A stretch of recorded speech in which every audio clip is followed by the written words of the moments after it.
বান্দরবান ৩টি জেলা নিয়ে পার্বত্য চট্টগ্রাম অঞ্চল গঠিত।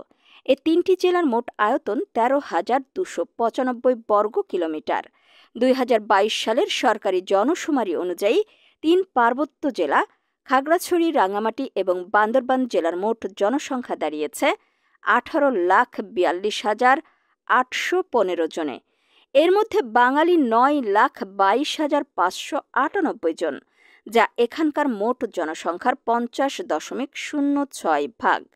অবাঙালি বা ক্ষুদ্র নৃগোষ্ঠীর জনসংখ্যা ৯,২০,২১৭ জন, যা পাহাড়ের মোট জনসংখ্যার ৪৯.৯৪%।